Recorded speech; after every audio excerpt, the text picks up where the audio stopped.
Hey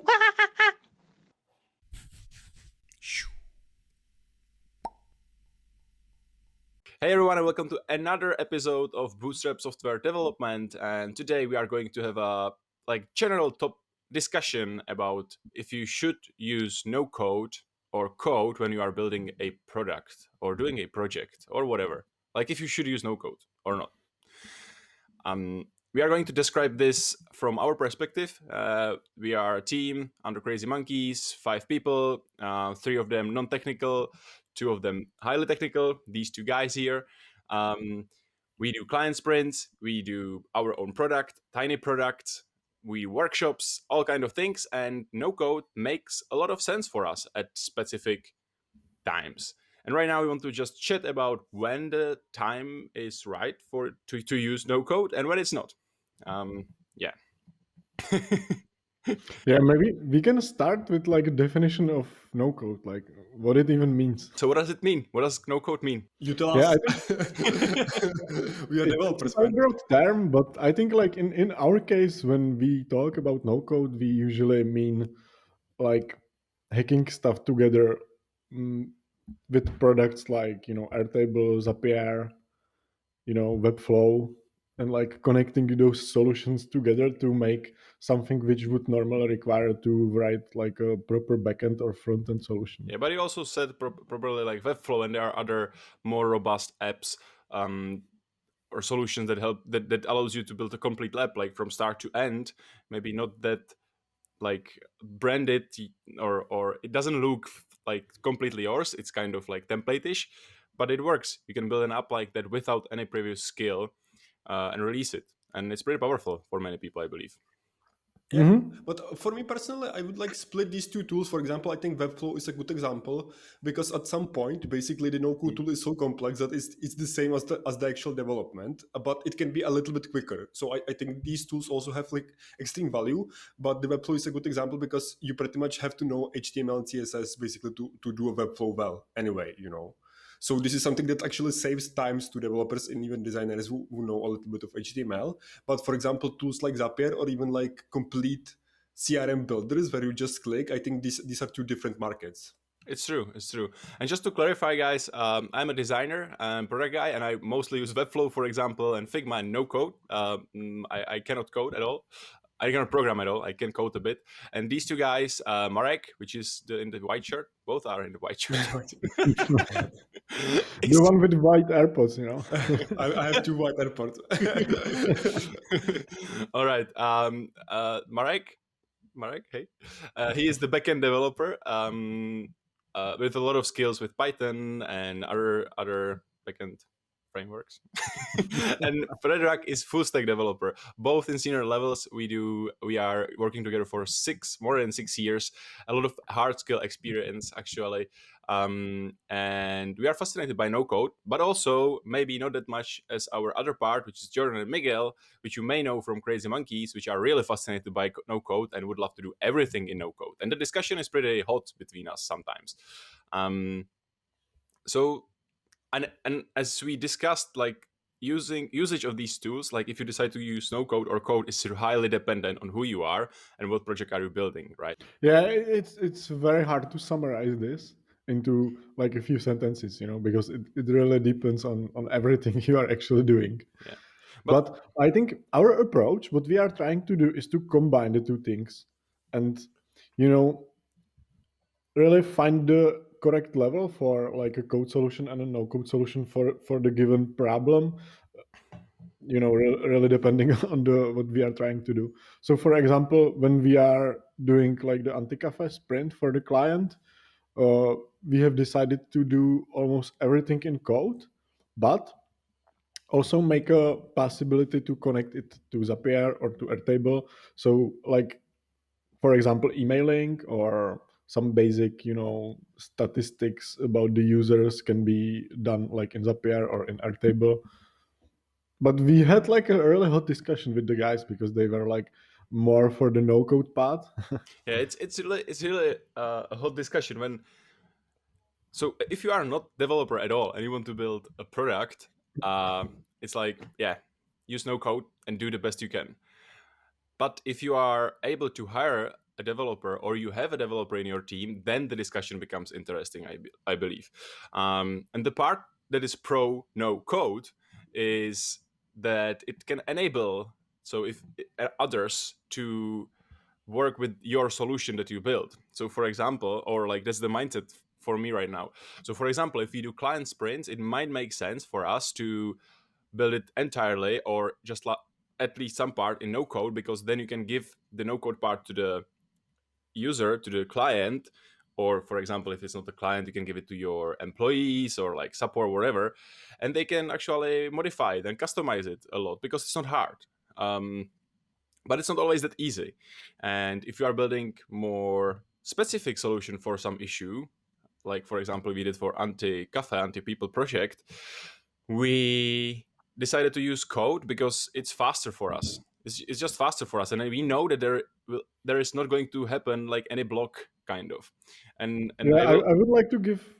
yeah, I Sorry. will. Hold the thought, because I have one probably pretty interesting example how to explain this for people that are not familiar with this and maybe are familiar with some more old school stuff. If you ever used WordPress for web development, this reminds me kind of a no-code solutions. It's like it's super easy to get into it. WordPress is a super simple system to build a web, and it was used mainly in past, but right now still.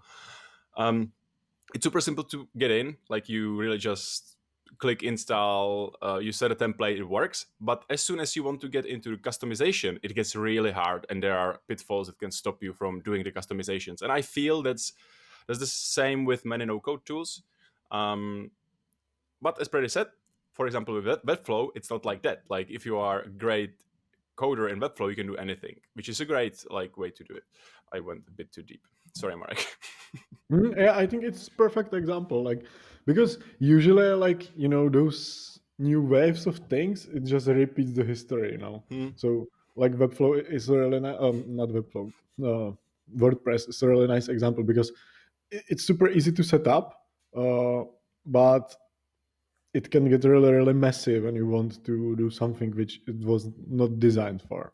I think, like in short, I think the one of the biggest advantages I see with the no-code movement is basically that even if you are funding your own company and want to start some project and you are non-technical, you can prolong quite a lot the timeline when you actually need to hire either technical co-founder or developer, which Yeah, I the think is good. prototyping maybe. Yeah, basically for prototyping or for validating Hmm. some kind of project. And I think this is the extremely useful and good Mm. trend for that, because we will see a lot more products out of it basically, which can then be scaled.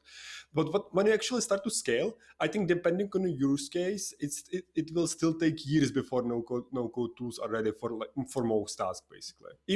If you have something like completely generic, it can work. Basically, I think that the no code makes most sense when you what you're actually building is not your core competency. Or how do I put it? If you have, for Mhm. example, e-commerce store and you want to build some landing page or some different, like, let's say, Automation, whatever, automation, something marketing like that, tool. it can make a lot of sense. But if your core product is you're building it with basically some subpar solution, I think this will be hard to customize and extend in the future. But this is only after the product is actually validated. For the validation phase, I think it's completely fine to use no code. But if you want to scale, I think you will be at a disadvantage But basically. there are like cases where the no code really makes millions ARR, like annual revenue, recurring revenue, and it works for many people. So it's really about, well, like as you said, it depends on your product. But I'm interested in hearing from you guys why we mostly on our project decide to go code and then not no code, even if Jordan and Miguel pushes code no code a lot. Like, what's our thinking behind it, and what would you Yeah, I recommend think to someone who really is capable of programming something? It's not a big project, and they are like, okay, maybe I should use no code, or maybe I don't. Like the reasons.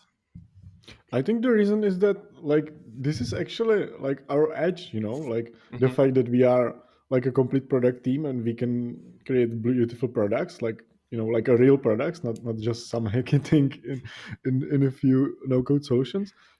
This is what, It sounds like, like you are doing no code. You are like, eh. No, it's not. it's giving us an, like, mm, competitive advantage.